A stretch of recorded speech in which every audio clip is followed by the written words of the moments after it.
సికింద్రాబాద్లోని doctor Narayana college of hotel మేనేజ్మెంట్లో 100% job guarantee 966365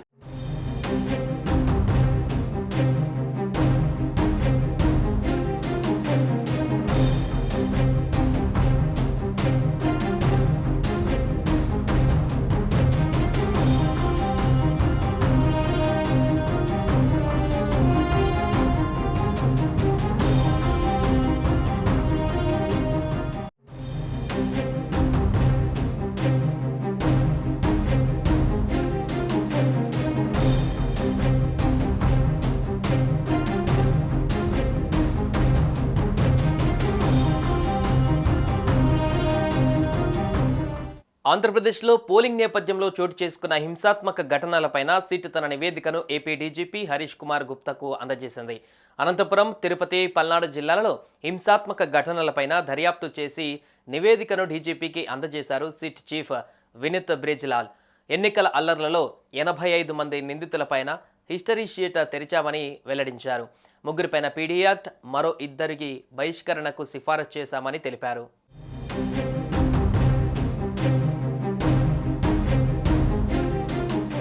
ఎన్నికల తర్వాత హింసాత్మక ఘటనలపైన డీజీపీకి ఇచ్చిన సిట్ నివేదికలో సంచలన విషయాలు వెలుగుచూశాయి. 150 పేజీల ప్రాథమిక నివేదికను సిట్ చీఫ్ వినీత్ బ్రిజ్లాల్ డీజీపీకి అందజేశారు. పల్నాడు, అనంతపురం, తిరుపతి జిల్లాలలో హింసాత్మక ఘటనలపైన సిట్ దర్యాప్తు చేపట్టింది. 4 బృందాలుగా 3 జిల్లాలలో పర్యటించిన సిట్ 33 ఘటనలలో నమోదు చేసిన ఎఫ్ఐఆర్లు, సీసీ కెమెరాలను పరిశీలించింది.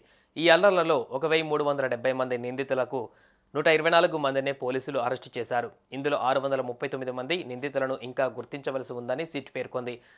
1100 మందిని ఇంకా అరెస్టు చేయకపోవడంలో పోలీసుల నిర్లక్ష్యాన్ని ప్రశ్నించిన సిట్ దర్యాప్తులో పోలీస్ శాఖ వైఫల్యాలు ఉన్నట్లుగా గుర్తించింది.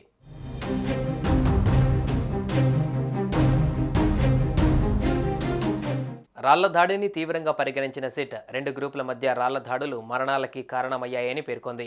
ప్రీప్లాన్డ్గానే రాళ్లు, కర్రలతో దాడి జరిగినట్లుగా గుర్తించింది. దాడులను ముందస్తుగా ఊహించడంలో అధికారులు విఫలమయ్యారని సిట్ నివేదిక పేర్కొంది. ఎన్నికలకి ముందు పోలీసు అధికారుల బదిలీలే ఘటనలకు కారణంగా సిట్ నివేదికలో వెల్లడించింది. పరారీలో ఉన్న వారిని త్వరితగతిన అరెస్టు చేయాలని సూచించిన సిట్ కోర్టులో మెమో దాఖలు చేసి అదనపు సెక్షన్లు జోడించాలని పేర్కొంది. సిట్ నివేదిక ఆధారంగా వెంటనే చర్యలు తీసుకోవాలని ఎస్పీలు, అనంతపురం డీఐజీ, గుంటూరు రేంజ్ ఐజీలను డీజీపీ ఆదేశించారు.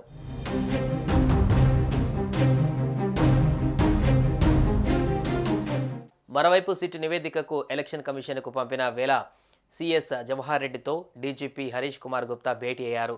సచివాలయంలో 2 ఉన్నతాధికారులు సమావేశమయ్యారు. సిట్ ప్రాథమిక నివేదికపైన ఈసీ నుంచి తదుపరి ఆదేశాలు వస్తే తీసుకోవలసిన చర్యలపై చర్చించినట్లుగా సమాచారం.